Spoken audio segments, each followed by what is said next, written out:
ದೊಡ್ಡವನಾದ್ಮೇಲೆ ಏನಾಗ್ತೀನಿ ನಾನು? ದೊಡ್ಡವನಾದ್ಮೇಲೆ ಗೊತ್ತಾಗುತ್ತೆ. ಓ, ವ್ಯಾಪಾರ ಮಾಡ್ತೀನಿ. ಏನು ವ್ಯಾಪಾರ ಮಾಡ್ತೀಯ? ಟೊಮೊಟೊ ಹಾಂ, ಎಲ್ಲ ಮಾಡ್ತೀಯ? ಟೊಮೊಟೊ ಸೊಪ್ಪು, ಹಾಂ, ಹಬ್ಬಕ್ಕೆ ಕೊಬ್ಬರ್ದೆ ಗೆಣಸು, ಅವರೆಕಾಯಿ, ಹಾಂ, ಕಡಲೆಕಾಯಿ, ಆಮೇಲೆ ಕಬ್ಬು ಹಾಂ, ಎಲ್ಲ ಹಾಕಿದ್ವಿ. ಒಂದ್ ದಿವಸ ಮಾತ್ರ ಹಾಕಿದ್ ಕಬ್ಬು, ಹಾಂ. ಆಮೇಲೆ ಅವರೆಕಾಯಿ. ಚೌಕಾಸಿ ಮಾಡಿಲ್ಲ ನಾ ಬಂದವರು. ಈಗ ನೀನು ಟೊಮೆಟೊಗೆ ಎಷ್ಟು ಹೇಳುತ್ತೀಯ? ಅಣ್ಣ ಎಷ್ಟಣ್ಣ ಟೊಮೆಟೊ ಕೆಜಿ ಅಂತ ನಾನು ಬಂದೆ. ಏನಂತೆ? 20 ರೂಪಾಯಿ. ಅಣ್ಣ 18 ಮಾಡ್ಕೊಳ್ಳೋಣ ಅಂತೀನಿ. 18 ಮಾಡ್ಕೊಳ್ಳೋಣ. 18 ಮಾಡ್ಕೊಳ್ಳೋಣ ಬರುತ್ತೆ. ನಾನಲ್ಲ, ಬೇರೆ ಯಾರೋ ಅಂತ ಅನ್ಕೋ. ಬೇರೆ ಯಾರೋ ಬಂದ್ರೆ ಅಣ್ಣ 15 ಮಾಡ್ಕೊಳ್ಳೋಣ, 2 kg ಕೊಡು ಟೊಮೆಟೊ. ಹಾ, ಯಾಕೆ ಬರಲ್ಲ? ಬರುತ್ತೆ. ಏನ ಲಾಸ್ ಆಗುತ್ತಲ್ಲ. ಎಷ್ಟು? ಲಾಸ್ ಆಗುತ್ತೆ.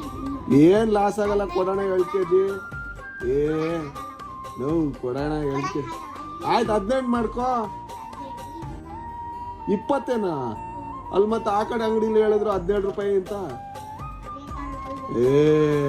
ಹಂಗೆ